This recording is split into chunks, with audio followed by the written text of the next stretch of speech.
stuck to plausible scientific rules. For one thing, their subs were designed as spheres, because only a sphere can resist the incredible pressures of deep-water exploration.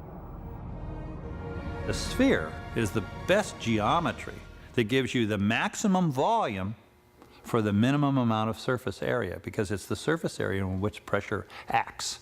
The optimum pressure hull is a sphere. Now, as you go down, the pressure increases and increases and increases. One simple way of calculating pressure is to take depth, like 10,000 feet, and divide it into half, and that's pounds per square inch. So 10,000 feet is about 5,000 pounds per square inch, or 2.5 tons of pressure. The kind of pressure described by explorer Robert Ballard is vividly demonstrated in one sequence in the abyss. A mentally unbalanced Navy SEAL officer, played by Michael Biehn, commandeers a submersible in an attempt to reach a sunken nuclear bomb before his fellow divers. Okay. Where are you going? Hang on!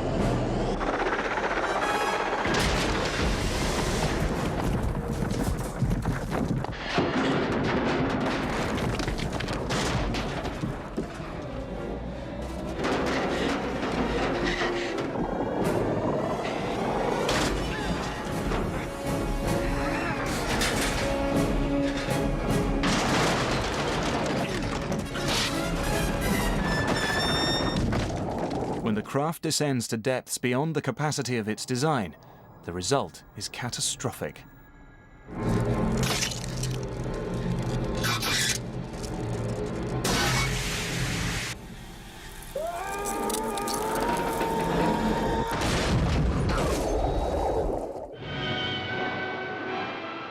Of course, not all undersea adventure films have been as careful to follow the rules of real-world science as The Abyss. In the movie and subsequent TV series Voyage to the Bottom of the Sea, producer Irwin Allen took audiences on a journey inside the Seaview, a nuclear sub that explored the depths of the ocean while offering panoramic views of the life aquatic. This is the Seaview, the most extraordinary submarine in all the 7 seas. Welcome aboard the Seaview, gentlemen. I'm Irwin Allen, the producer and sometimes writer-director of this new series.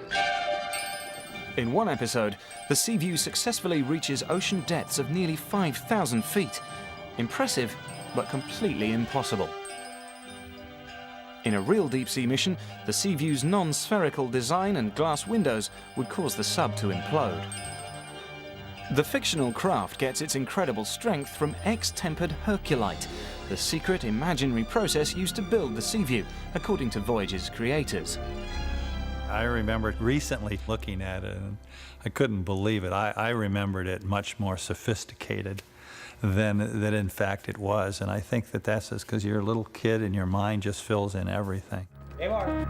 If Voyage to the Bottom of the Sea remains more fiction than fact, other undersea adventure tales, like The Abyss, have come much closer to predicting the future. This is scene 59, take 1, and action. Going over the wall. Coming to bearing 065.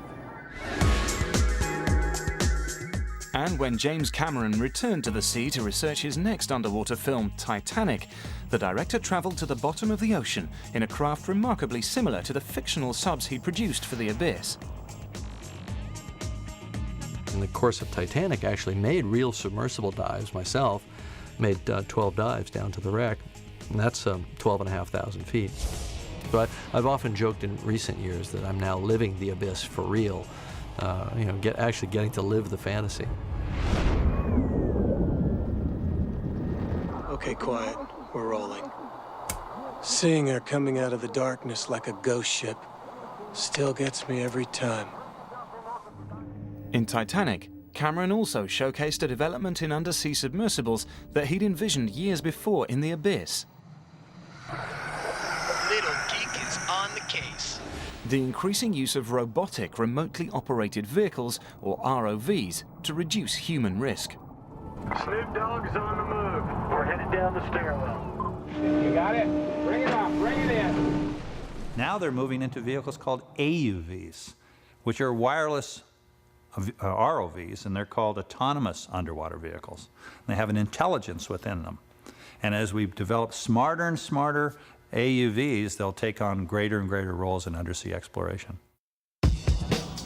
Films like The Abyss and Voyage to the Bottom of the Sea were once pure fantasy, but inventors have now turned much of their science fiction into fact.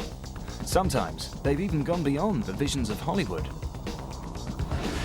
And when it comes to vehicles of the future, today's movies may already be giving us a glimpse of extraordinary things to come.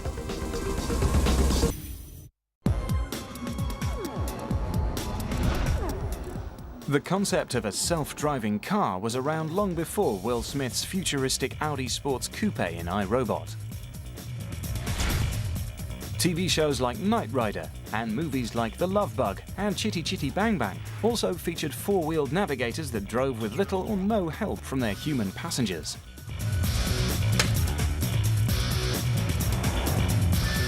And cut, just one more please. But iRobot co-producer Stephen McLaughlin and director Alex Proyas gave their cars from the year 2035 greater realism by building them with the help of real Audi designers. I sort of described it early on as a documentary of the future because I really wanted to steer away from Hollywood's sort of theatrical kind of approaches to the future. I felt it was important to try and create a strong sense of reality in this film. And the experts say that self-navigating cars are probably headed our way. Cars are going to become steadily more automated over the decades. It's a long, long way until they actually drive for us, but they're going to begin to make more decisions, particularly decisions that we're not so good at, like brake in a thousandth of a second, which we're not capable of. The world of iRobot may be moving closer to reality thanks to a technology called lane assist, which introduces an autopilot into the car. It works cooperatively with the driver. Their commands are put together with what the system does, and the driver remains firmly in control. Lane assist combines a predetermined map entered into a car's computer with a GPS guidance system that fixes the car's path if it veers off course. I can always stop driving, put it in the straight ahead position, and then it just continues around the path by itself. With lane assist, the driver is ultimately in control. But in iRobot, the car's occupants are just going along for the ride. Action! Would you like to listen to some music while you wait? But even in the future, there's a way for a driver to take control by engaging the Audi's manual override system. Manual override. What do you think you're doing? Engage. I'm driving. By hand? Do you see me on the phone? You can't be serious, not at these speeds. John, please just send it back up. Alert. But even Will Smith can't escape the dangers of high-speed driving, at least when he's being chased by rampaging robots. There's no way my luck is that bad.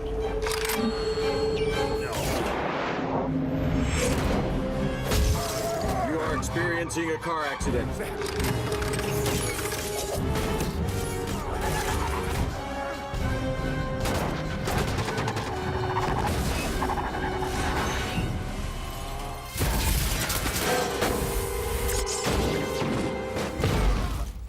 All in all, real-world technology like lane assist may not be such a bad idea. Many fatal accidents in the U.S. are a result of the vehicle leaving the lane and colliding with a fixed obstacle in the environment. With the system, if we can nudge the vehicle back into the lane, we can prevent the car from leaving and prevent these sorts of fatalities from occurring. Lamar, they found me. Is there any way to override the lockdown? No.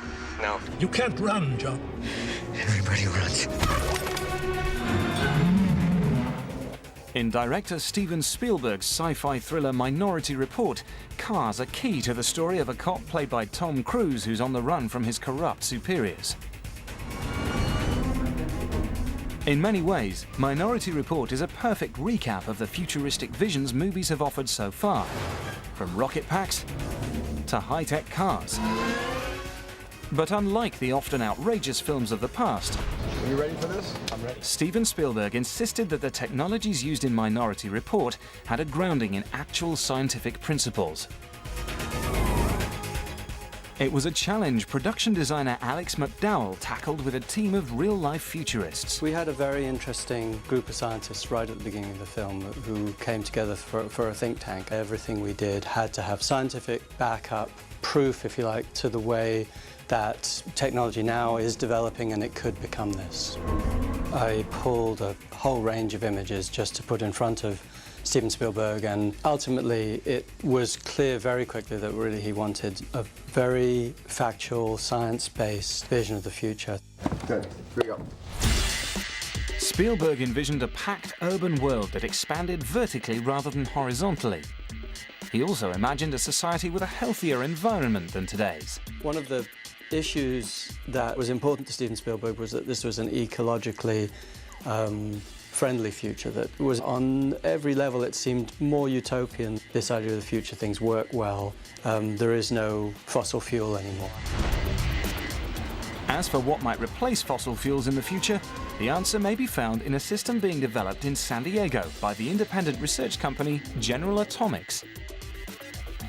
It's called magnetic levitation, or maglev, a technology studied by the producers of Minority Report. We're developing a permanent magnet-based system that uses permanent magnets to produce levitation and propulsion. General Atomics' test facility simulates how the placement of magnets over a copper-based track causes acceleration and lift. This results in a vehicle that basically glides on the magnetic field, just like the cars in Minority Report. It's sort of like a surfer riding a wave.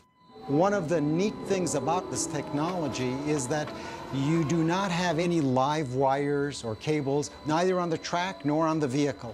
So all you have is a moving magnetic field that creates propulsion and then ultimately the lift forces. But unlike the cars in Minority Report, maglev technology is limited by the weight of the vehicles it can potentially carry. It's very difficult for me to imagine using maglev for large-scale individual transportation. A special fixed rail or road surface would be required for streetcars or trains that have a limited chance of crossing. Very, very plausible. For individual vehicles, it's very hard to think that's conceivable. Minority Report takes the maglev concept one step further. The film shows a vast transportation system that allows cars to travel straight up and straight down. We imagined that there was very rapid vertical development in the city. It was literally a kind of vertical stratification of society. So the maglev car developed out of the need that city development threw up, that you had to imagine traveling around in three-dimensional space, essentially. Maglev researcher Sam Gurol says such a technology is possible, at least in theory. One of the enabling features of maglev technology is its ability to climb very steep grades. And in fact, there is no real fundamental limit to the magnetic forces as long as one is willing to pay the price of the power it takes. When police pursue Tom Cruise's character, Minority Report showcases another fantastic vehicle, a snail-shaped flying machine that carries 21st century law enforcement. The idea was that it was sort of like a Pez dispenser for cops, that they sort of unrolled and came flying out. So the circular motif came from that. The flying vehicle in Minority Report was narrow, so that it could fit into narrow city streets. There was specifically a scene where it landed in a seedy alleyway. It was shaped like a snail's shell because you could fit more cops into it. This vehicle is an extreme variation of another real technology, the hovercraft. The principle behind hovercrafts was first developed by inventors in the mid-20th century. By pumping a current of air underneath an object, scientists were able to lift it above a solid surface, whether it was ice, grass, dirt, or water. And once you get it riding on that cushion of air, it takes very little power to push it forward. If you want to stop, you just shut down the cushion of air and you're set. The makers of Minority Report adopted this basic principle, but ignored its need for a solid surface to glide on. The film's fictional hovercraft combines the properties of a rotorless helicopter with a jet engine propulsion system.